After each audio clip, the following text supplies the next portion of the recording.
Gazzetta, Football Italia, Q titles, and don't touch that dial.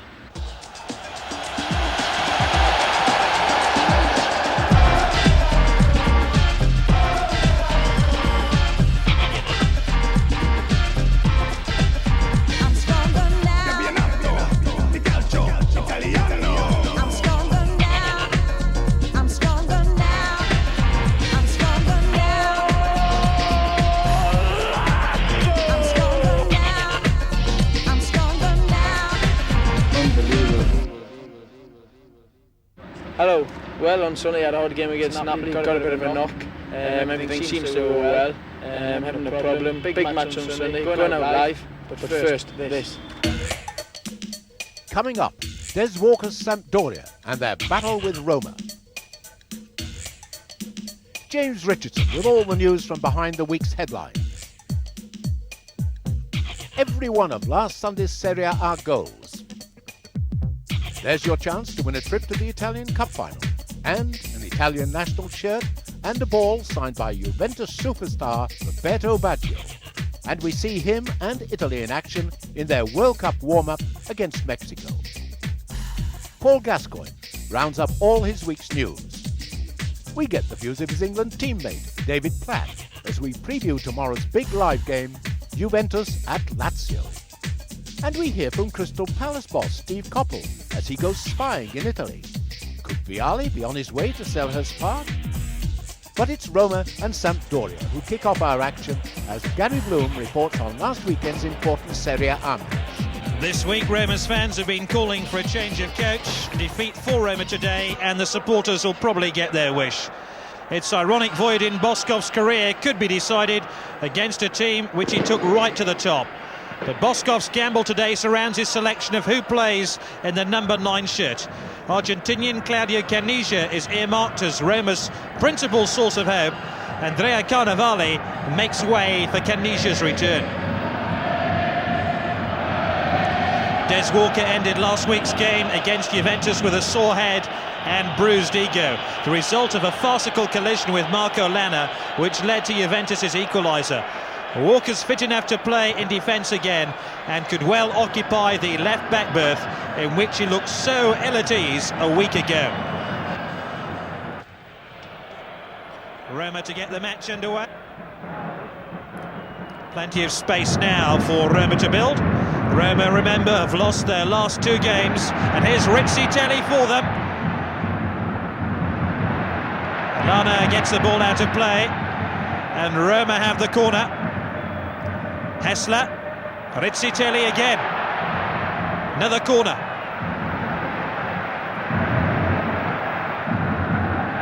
Roma just 4 points off the bottom of Serie A. These are desperate times for the club. They've taken a non-stop lift to the relegation zone. Hessler then with a corner. Got away by Lombardo. Piacentini drives it in. Walker misses out. That was a dangerous mistake by Des Walker. Mihajlovic. Walker to the rescue. Hessler throws himself at the ball, and somehow that Sampdoria defence, which has leaked goals this season, lucky to escape. It's a curious irony. Free kick goes Roma's way. These two teams both lacking in confidence, and it's a question of which of the two will settle first to the task. Sampdoria have one of the worst defensive records in the league, conceding 26 goals in 15 games. As Hessler drives in the free kick. Again, Walker can't get there, Giannini! Giannini appeals for a corner. That almost a carbon copy of last week when Juventus scored and Walker and Lana went for the same ball. Mihajlovic, the only overseas player at Roma yet to be dropped. Quite horrible mistake by Des Walker. Viekovod rattles his own crossbar.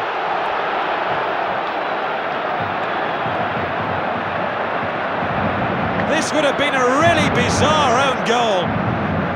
Paluca hardly had time to react before the ball came back off the frame of the goal. Now this looks like a promising break. Jugovic. Serena now calling for the ball. Chiesa arriving too. Here's Chiesa! And somehow that Sampdoria goal led a charmed life. Chiesa almost made contact with that cross, and his late run wasn't spotted by the Roma defenders, and Bonacina got it clear.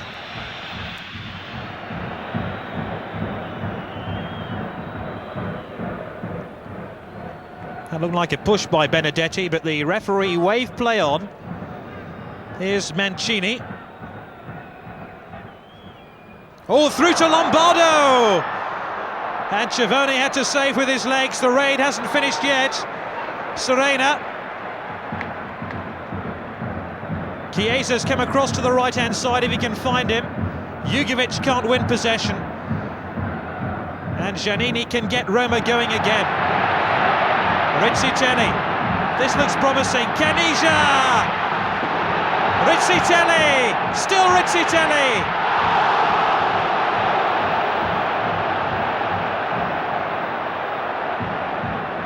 Both Rizzitelli and Caniggia lacked purpose in front of goal. They didn't seem comfortable with the ball at their feet. And in the end, Pagliuca was able to make a save, but might have damaged himself in the process. This could be worrying too.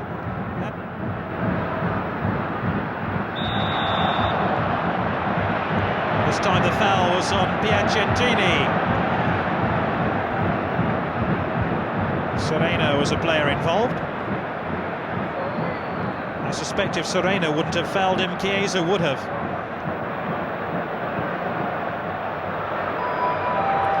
Now Mihajlovic can bend these free kicks in on goal with some venom. Now, can he bypass the Sampdoria defensive wall? Yes, he can, but not find the target. Although that shot was only a couple of feet away from giving Roma the lead. Although having said that, Pagliuca did have that free kick covered. Well struck by Mihajlovic.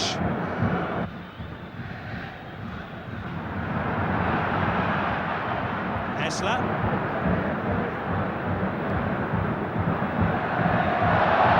Rather theatrical dive by Piacentini.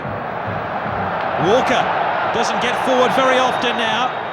His distribution's going to be important here, but he's lost the ball. And more importantly for Sampdoria, might be caught out of position before he gives away a free kick.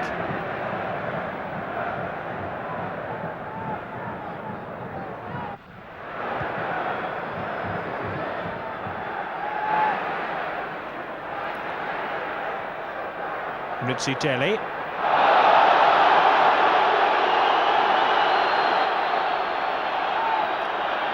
Ridiculously high challenge. Leaves Rizzitelli clutching his midriff.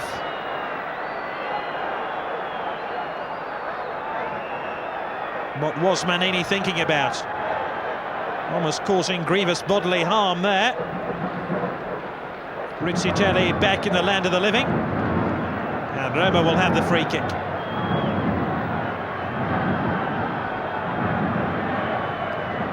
In fairness, the Sampdoria defender was injured too in making that foul.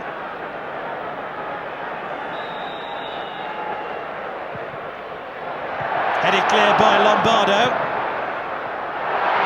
Cannavale!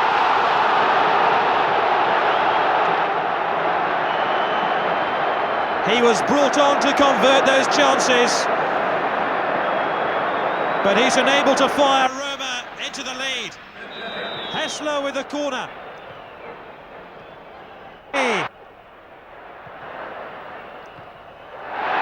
Giannini. Pagliuca didn't know too much about that, but he flapped a hand at the ball and managed to get it clear. It was an unconventional save, but Giannini almost won the points for Roma right at the death. Walker, that's a nil. All the rest of the Serie A goals to come. But first, James Richardson with news from behind the headlines. Good morning. So, Roma 0, Sampdoria 0, and if the game left you unedified, dear viewer, think how it was for those of us who had to spend the full 90 minutes at the Stadio Olimpico. Monday's headline in the Messaggero was L'Olimpico dice basta, and for once this isn't a reference to a referee. Instead it means the Olympic crowd said that's enough, raining down insults and other more tangible objects on the players' heads when they came to receive their applause at the end of the game. Roma haven't been in as bad a position as they're in now for 19 years, and coach Boskov probably has until tomorrow afternoon to sort out the team's problems. Meanwhile, midweek, Giuseppe Cialapico, the president of Rome, went up to Milan with an extraordinary proposal. Milan, help me. What the two clubs seem to have sorted out between themselves is a kind of Marshall Plan to help the beleaguered Romans. The deal seems to be that Roberto Muzzi, Roma's under-21 international, plus 3 of their other most promising youth players, will go up to Milan next year in return for, on loan, Dejan Savicevic or Jean-Pierre Papin. Now, in what's often been described as my humble opinion, any kind of deal with AC Milan, it's a risky business, and we'll have to wait and see just how well Roma will do out of this whole affair. In the meantime, the team has gone into a press silence, along with a lot of other clubs in Serie A. There's Pescara, Fiorentina, Lazio and Juventus. The absence of all these interviews has hit the newspapers hard, although I must say they're doing an admirable job of filling in the gaps. Praise, for example, this week to Rosella Malsapina, who came up with this gem in the Gazzetta dello Sport, from Milanella to Bogliasco, what joy it is to play like dogs.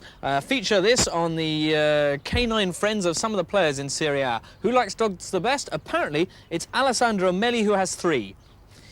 Now, luckily for all of us, at the start of the week, some real news came along. The probable departure of Mattias Sammer from Inter Milan. The Gazzetta dello Sport jumped on this right away, shouting, "Sammer is out, departure at Inter," and printing a quote from the player in which he tells us, "I'm so glad to leave, I just couldn't take it here anymore." But in fact, all of this is a bit premature because the deal hasn't actually been settled yet. It's a curious situation because Sam has certainly been in cracking form just about every time we've seen him here on Channel 4. Since the arrival of Antonio Maniconi, though, apparently he's become surplus to Inter's plans. It's not so much that they want to sell him, it's more that he wants to leave, since 1, he doesn't like sitting on the bench, secondly, he's worried about the effect it'll have on his national team status, and thirdly, he really doesn't like Italy. Originally, the plan was for Sammer to return to his old German club Stuttgart, but they've now dropped out of the race, leaving Borussia Dortmund negotiating with Inter over the £4.5 million price tag. That's how much Inter paid for him in the first place, and they want to get it back. The problem is, a sum like that would make Sammer one of the highest paid figures in German football. Well, on to the national team now, who were in midweek action in a friendly with Mexico this week.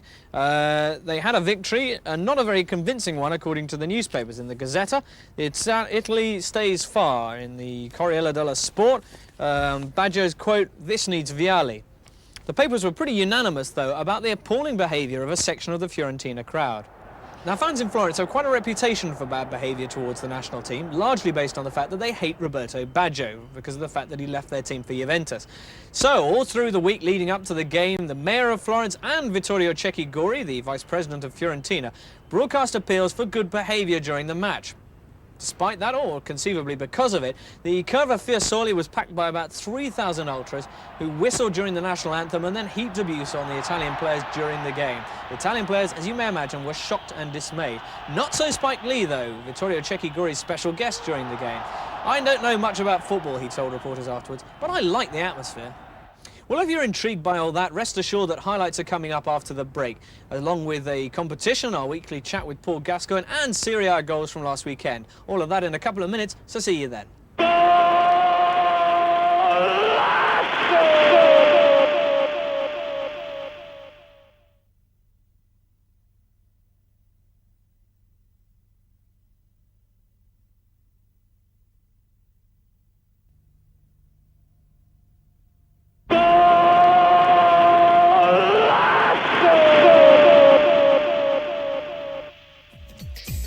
Our competition and Gazza's week to come. But now, Gary Bloom with his first roundup of last Sunday's Serie A action. Udinese in the stripes hadn't won an away fixture since they last visited Ancona back in June last year and almost took an early lead. Combination of some brave goalkeeping and desperate defending kept the scoreline blank. Moments later, it was Ancona's turn to squander a gilt-edged opportunity. Vecchiola, the culprit of that miss. Vecchiola was involved again in Ancona's next assault on the Udinese goal. His header back into the danger area set up Soliano for this effort until the ball eventually reached Brunieri, who shot wide. The home side put Udinese's goal on red alert yet again when Caccia saw this drive miss the target by inches. Ancona scored the opening goal of the game 2 minutes into the second half. Man of the match Vecchiola scoring his first ever goal in Serie A. 3 Udinese defenders had the opportunity to clear the danger, but all 3 strangely neglected the clearance. Udinese managed to find the net, only for the referee to disallow the goal for a clear push on the goalkeeper Nista. Ancona win 1-0. Udinese register their 7th away defeat of the season.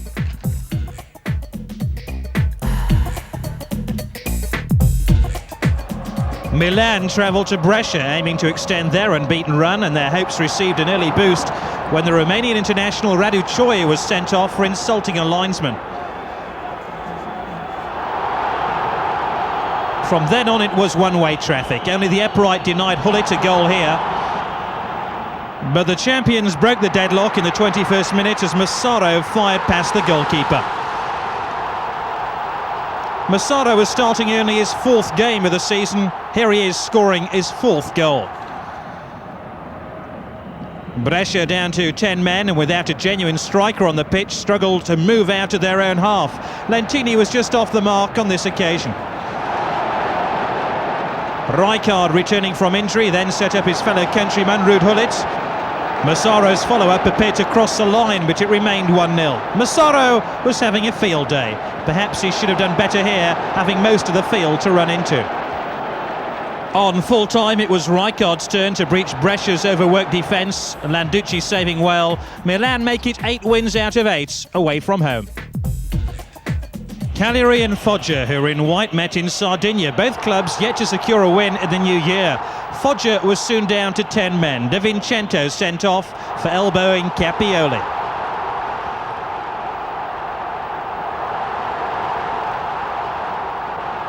Then Mario Yelpo was alert in keeping out Biagioni's corner kick. But it was Cagliari who took the lead midway through the first half. Capioli grabs the honour of scoring their first goal of 1993. Foggia conceded 6 goals in their previous 2 games. Here's another one. Just before the break, Foggia created this opening for Bresciani, who shot wastefully over the bar.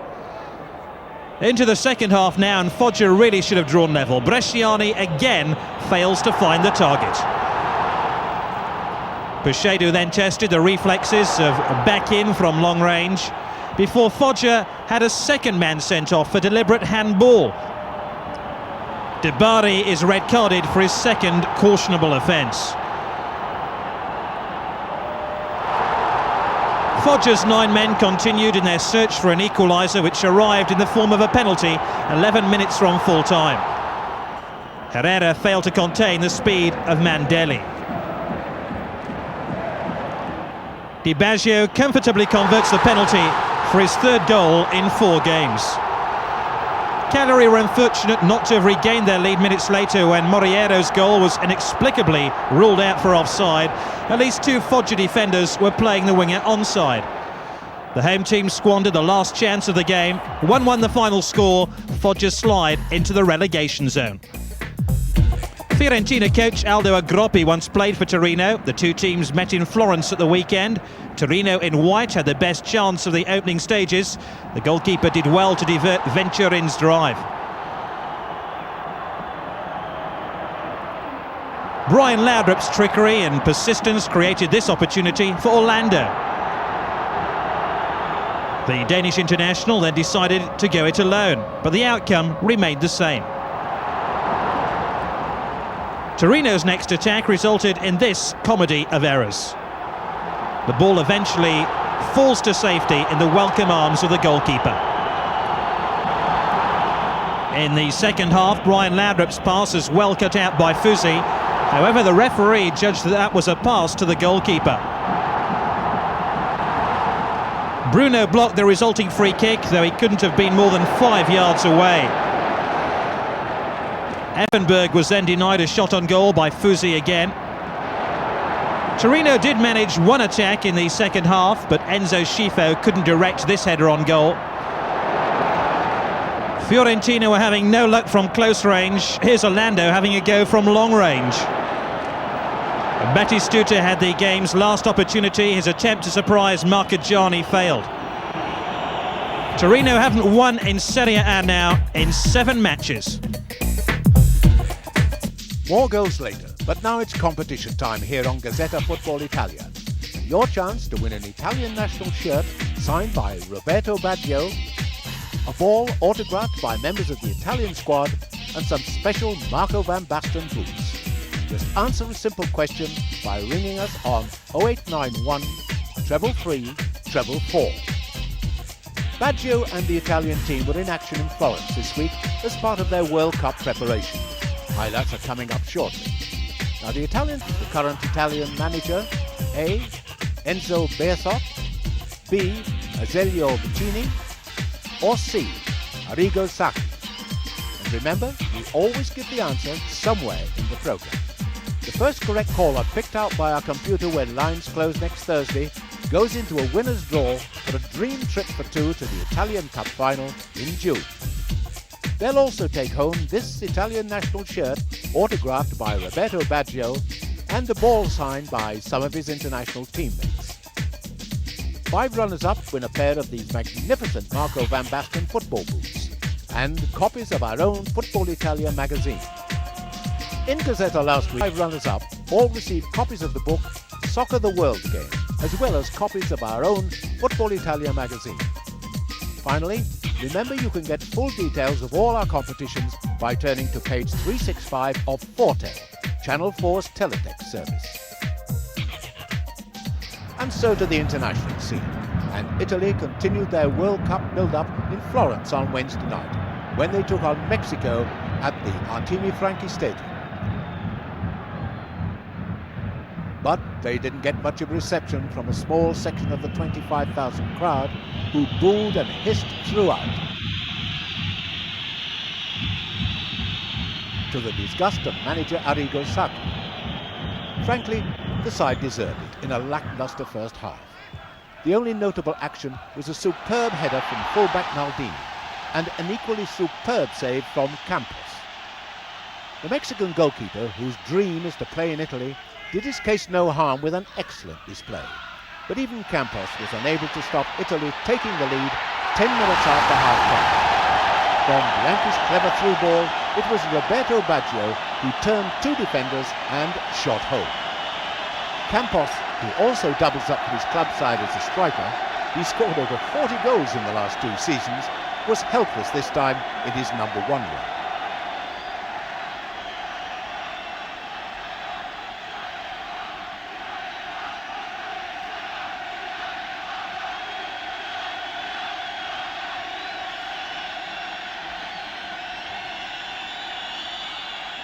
Baggio, despite the jeers of his former Fiorentina fans, was the Italian star performer on the night. And he could have had another, but for the brilliance of Campos. Next it was Baggio the provider, but Signori, who had a miserable night playing out wide on the left, fluffed a simple chance. The ball eventually came back to Lentini, but the substitute shot was well saved. Lentini was involved in the move that brought the second goal, though, just 10 minutes from time. From his free kick, another sub, Dino Baggio, saw his shot pushed away, but it fell to Maldini, and the Milan fullback, another of the night's big successes, crashed it home. Italy's next match? That's away to Portugal in their World Cup qualifier on February the 24th. Paul Gascoigne hopes to be on duty a week earlier than that, when England face San Marino at Wembley. But let's catch up now with all the news from Gaza. I had a very tough week. Played against Napoli. I must just say how unbelievable the Napoli fans are. Incredible, well behind the team, fantastic. I got a nasty knock on me hip and I had to come off after 40 minutes, even though the press said I was taken off, but never mind. This is a good thing about this programme, I can put things right once you read them and or believe them. Got taken off 40 minutes, but I'm really pleased how the injury's recovering and been trained for the last 2 days, and really looking forward to Sunday. The team might be similar, just the same. I'm hopefully going to play, make sure my hip's okay. I think it's just about the same, but it was off saying, look, you know, I know Milan's racing away with the championship, and they're a very, very strong team to try and catch. But if we can just keep on winning and keep on getting the points, which are valuable, especially for UEFA. We've still got UEFA to look for, we've still got the Cup to look for, and we're all third in the league. The only thing we can hope for is any other team in Italy is that Milan get beat on Sunday, and we're one of them. Monday was okay, I done some light training, not very much. Tuesday I done some more training. Again, it was just running and stretching, trying to get hematoma out of my hip. And yesterday morning, I'd done about 20 minutes, wasn't much, and done some running in the water. And today, here I am, all ready to go for training this afternoon. Dave Platt, my friend, England mate, it's just a shame that he hasn't got the playing against us. Ciao! No, it's a shame Dave Platt hasn't recovered. It seemed to have took a while for his injury to recover. It's a shame he's not playing against us. It'd be nice just to play against a friend, you know, you can have a little chat on during the match. But he will be playing, I think, through the week in the Cup. But hopefully he is at the game, we can have a chat, in English of course. Yeah, Dave did talk. It was nice to get a call from Dave. I thought, oh, this is nice of Dave to ring. But it was only for a couple of tickets. Never mind. Well, as you know, as I talk about my uncle and my dad and the problems with the house and all that, well, hopefully with a bit of luck I'm getting a little bit of insurance back for the stuff that was pinched. My dad's okay, recovering from his backside. He's able to go down to the pub every night again. And my uncle is out here for a couple of weeks to enjoy a holiday and see some of the atmosphere in Italian football. He's recovered well, so it's really good to see everyone's on the up, and let's hopefully see that the football's on the up on Sunday. Adesso io parlare italiano 2 volte per settimana perché io sono un giocatore della Lazio. Una bacia per tutti in inglese.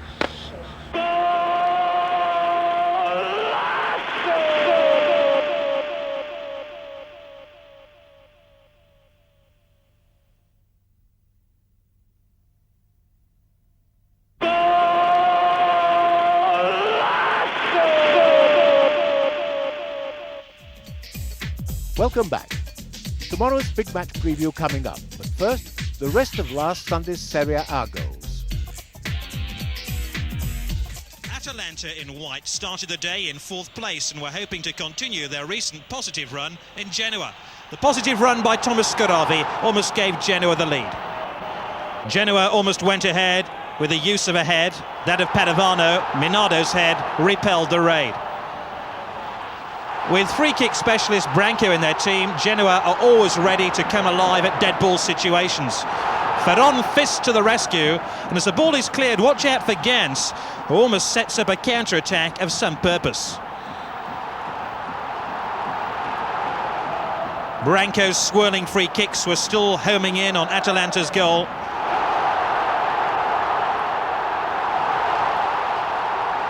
Bortolazzi gave Branco's shooting boots a respite here with little success.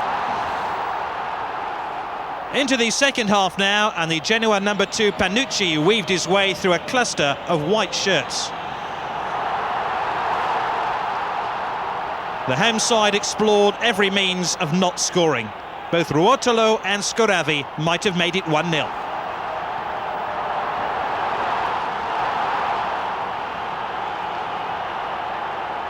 Atalanta's tactics of containment and counter-attack almost embarrassed Genoa here. Rambaudi going close.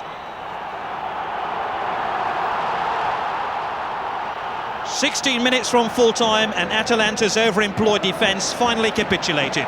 Ruotolo gets behind the fullback and Scoravi's muscular header makes it 1-0.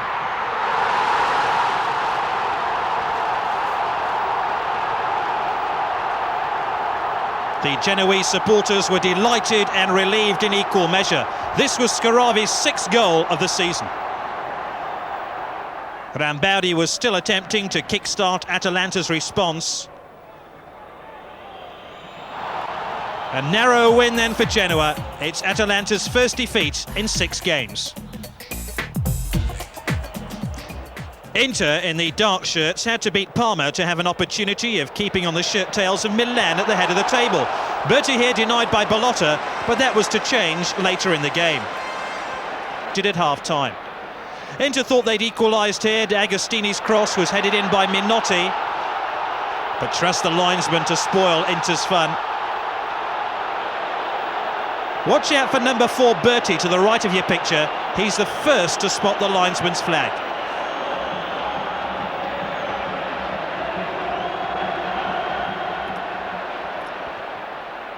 Igor Shalimov couldn't keep his feet here, but Parma's defenders lost their heads in giving away this free kick.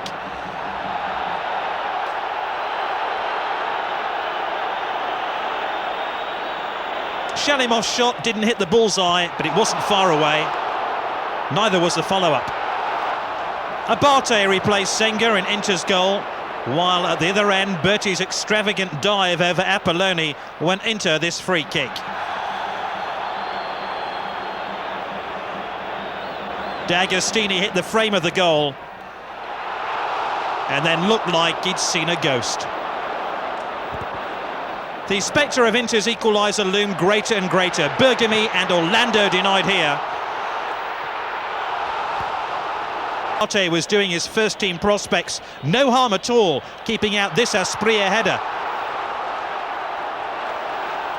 Asprilla thought the ball had crossed the goal line as Abate produced a fair impersonation of Gordon Banks at the 1970 World Cup when he kept out Pele's header.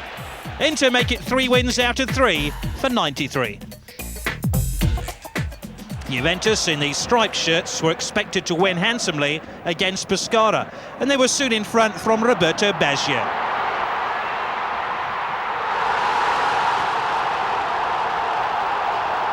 The Pescara goalkeeper Marchioro is on loan from Juventus and must have wondered whether he should have saved the shot or not. 90 minutes in and a carefully crafted goal by Pescara brings them level. Ferretti scores his first ever goal in Serie A. Watch out for the Juventus number 7 Di Canio. Great going forward. His uncertain challenge here left Juventus reeling backwards. This well-improvised build-up deserved a goal. Müller denied here. Pescara continued to embarrass Juventus. Ziranelli produced the very best out of Peruzzi. And then this quickly taken free kick almost caught the referee by surprise and Pescara's defenders. Baggio almost restores Juventus' lead. Müller then tested the agility of the Pescara goalkeeper. Into the second half now, and Vialli, relishing his return to the Juventus attack, almost screwed the ball home. As the fog descended on Turin, Juve descended on Pescara looking for a winner. It came from Roberto Baggio. This is Baggio's 9th goal in his last 5 games. Juventus scrape a victory then. It's their first win in 6 Serie A matches. Next, Napoli in the blue shirts against Lazio. Paul Gascoigne included in Lazio's starting 11, but Carreca's skills catching the eye here rather than Fonseca's shooting. Carreca and Zola proved an irresistible force in midfield for Napoli. Leading Serie A goal scorer Beppe Signori was almost adding to his 16-goal tally. Jonas turned Lazio's defence inside out for goal number 1, just short of the half-hour mark. Kripa spurts through a wreck of players to score. It's Kripa's first goal in 12 months.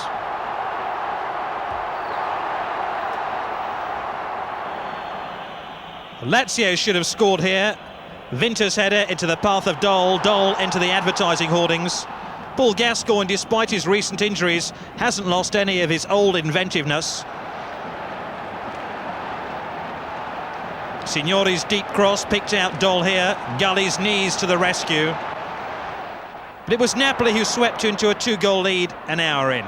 Orsi's instinctive save from Carreca wasn't rewarded by good fortune, and Fonseca makes it 2-0. Lazio's underpopulated defence were always in danger of conceding more goals. Fonseca virtually unmarked to head in goal number 2. Crevero's slack header cost Lazio a chance of hauling themselves back into contention. They were made to pay for their wasteful finishing by Careca, who showed Lazio how it should be done and made it 3-0. Fuzet and Bagodi are left in Careca's slipstream as he weaves his way in on goal. It's almost inevitable that during a Lazio game, Beppe Signori will find the target, but how about that for an arrow of a free kick? This one keeps him clear of the pack as Serie A's top goal scorer. Signori felt he should have had a penalty here as he's hauled back by Carboni. Careca had one last opportunity to increase Napoli's lead, but by then the finishing post was in sight. Lazio's 14-year wait to win in Napoli continues. Well, those results mean no change at the top of Serie A. AC Milan still 8 points clear of their local rivals Inter. Lazio are still third despite their defeat at Napoli, but Juventus leapfrog Atalanta into fourth place. Ancona's win over Udinese pushes Pescara back to the bottom, and Roma drop another place despite their draw with Sampdoria. With goals in every one of his last 5 matches, Beppe Signori is racing ahead in the goal-scoring charts. Abel Balbo stays second. The injured Marco van Basten is still third on 12, with Daniel Fonseca and Roberto Baggio closing fast. In tomorrow's games, leaders AC Milan should easily dispose of Genoa. Inter will have a tough time, though, at Torino. But with Signori facing Baggio, our featured game, Lazio against Juventus, should have plenty of goals. James Richardson has been to Turin to gauge the mood of the Juve players before they travel to Rome. This is the marvellous Centro Seasport Fiat on the outskirts of Turin, just on the doorstep of the Alps. It's the training ground for Juventus, and like the team and just about everything else in this area, it's owned by the Fiat Group. Now, while the car manufacturers are suffering rather in the present economic climate, Juventus themselves, it's fair to say, are having a bit of a recession of their own. Press silences, injuries, poor results. The mood here is bleak, so it seems like a pretty good time to talk to our man on the inside, David Platt. Juventus's players are currently banned from talking to the press, so we chose a secluded spot to talk to David, who's currently in the 58th day of his recovery from a knee operation. The injury is the latest setback in a season that was to have seen as one of the foundations of the new Juventus team. Instead, England's leading international striker converted to a midfielder and had to compete for a place in the squad. Just when he seemed to be making headway in the new role, came the injury to the meniscus in his right knee. First question is, David, what is a meniscus? Well, yeah, you have 2 in each knee. They're the cushions that separate the bones in your knee. Obviously, once you have one taken out, what's got to happen then is that the bones have got to desensify because they're going to be touching each other. That's my problem at the moment. I've had the cartilage, the majority of the cartilage out, the meniscus, and now I've got to make sure that my bones desensify. But the problem at the moment is that instead of desensifying, they're swelling up. That's why I've got to take things nice and easily and try and just get into it in my own time. Obviously, I won't be playing tomorrow, but we've got an Italian Cup game on Wednesday that will probably come a little bit too early for me. But if everything goes according to plan, then I see no reason why I shouldn't play against Cagliari at home at our stadium next week. The season started well for Juventus, better than perhaps it continued, and particularly for you, with on your debut that goal bringing you the draw at Genoa. What was that like, and to make such an impact? It was tremendous. Obviously, like you said, that was my first game in the Championship. We went down to 10 men when Paulo Di Canio was sent off. We was losing 2-1 and we showed a great deal of character, and it's always nice to get on the score sheet. Like you say, I think the season started off reasonably well. I don't think it was a case of us doing badly at the start of the season. It was a case of Milan doing ever so well. After the £31 million they spent last summer, Juventus this year were meant to be the team that would bring Milan back into line. However, a confused series of purchases has left the team overloaded in attack and fragile in defence. The loss of Julius Caesar with a broken leg hit hard, and it was just the start of a string of injuries to the likes of Platt, Herrera, Marocchi and Roberto Baggio, after which the team's 6-game unbeaten start quickly fell apart. Really, going back to it, I think the first game that I missed through injury was the Milan game, and that was the first game I saw after my operation, where we played very, very well and could have won the game, but the game could have gone to Milan. We didn't deserve to win the game, but neither did Milan. It was one of those games that could have gone either way. We had the opportunity to equalise in the last minute with a penalty, and we missed it. and I think that knocked everybody back, because all of a sudden if we'd have won that game or got a point out of that game, then we still would have been chasing Milan, still putting pressure on them, and that sort of put them even further clear. And I think, you know, we didn't really react to that very well. The following week we went to Fiorentina. Kula was sent off after a quarter of an hour, so that didn't do us the world of good. And the following week we went to Foggia without one of our players, Kula, who was suspended. And it just seemed to go downhill. Before you knew it, we'd lost 3 games on the trot. Now, for the last 4 or 5 games, we haven't played very well. But hopefully we've got out of that by our victory last Sunday, and hopefully we can improve on that tomorrow. Juventus' win last Sunday over lowly Pescara was built on 2 Roberto Baggio goals. Baggio's now scored 9 goals in his last 5 games. By contrast, Gianluca Vialli has scored just twice in his last 11. Juventus are still unable to find the formation that will unblock the man who's statistically Italy's top bomber. But on and off the field, Platt is in no doubt of Gianluca Vialli's contribution to the team. He's friends with everybody, and he looks to make the big spirits in the dressing room. For me, his talent on the pitch is unquestionable, you know. I think, you know, I had a quote the other week saying that yes, Vialli could play in any position on the pitch, but he is a centre forward, and probably right at this moment in time in the top 3 in Italy. Still, even people saying, you know, he's not scored as many goals as he did do last year, but the work that he does for the team is unbelievable. You know, like I say, it's a terrific set of lads.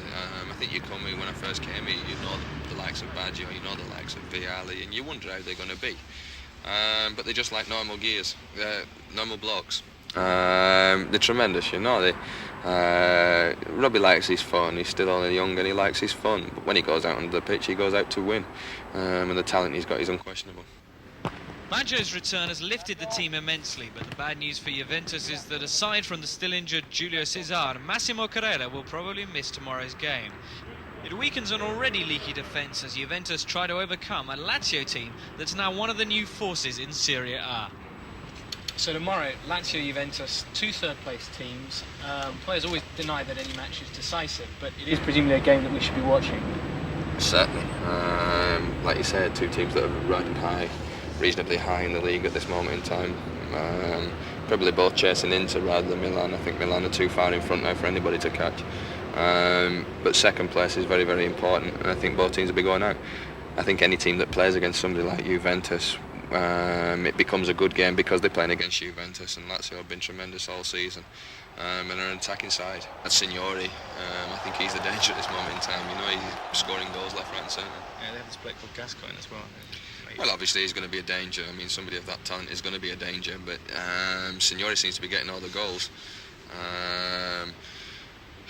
You know, people have been saying that Paul hasn't been playing well in the last few weeks or anything, and yet they still keep putting him in, and people still remember the things he's doing. You know, like I say, on the television they show you the action, and invariably Paul's involved in that action. For me, yes. I mean, I'm going to Rome, and I don't have to do just to watch the game.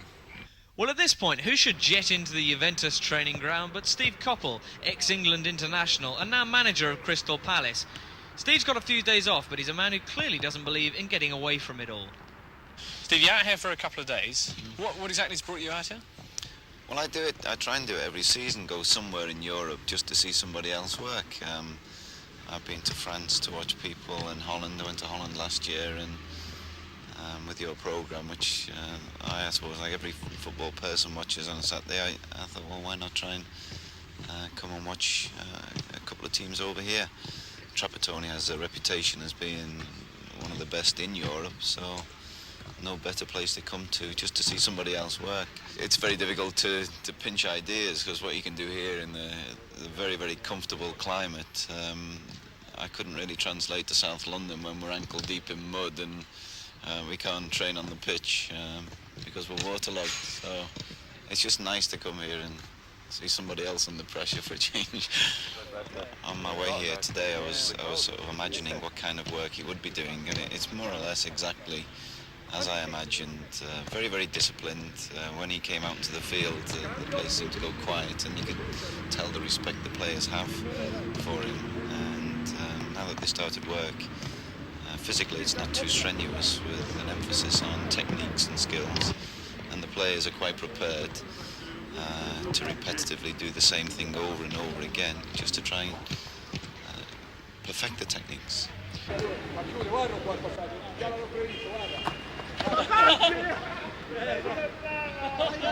While Juventus continue their preparations in reverential hush, about 450 miles to the south of here, roughly, we find Lazio, their opponents tomorrow. And a similarly mute group they are too. Press silence has been the order of the day down there since last November, since the Rome derby in fact. But despite that, we managed to get a word from one or two of the usual suspects.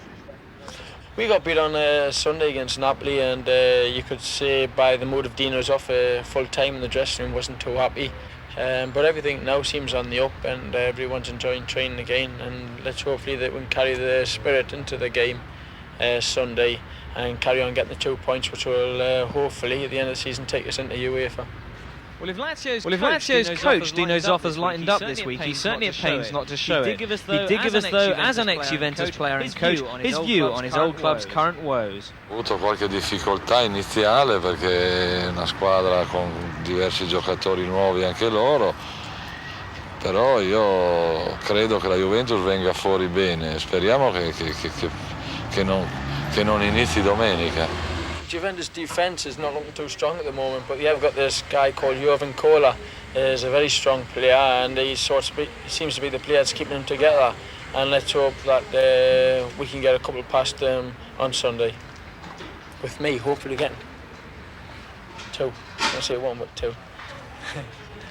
Well, both Lazio and Juventus will be here tomorrow afternoon, the Stadio Olimpico, for the big match. Remember, Juventus haven't won here against Lazio since 1983, and the way their current form is going, they're not really expected to change that. Whatever, though, it's going to be a great game. There's a massive crowd expected, probably the biggest of the season. David Platt's coming down from Turin just to see the action, but you can watch it without even shifting from your armchair, because, of course, it is live on Channel 4 tomorrow afternoon.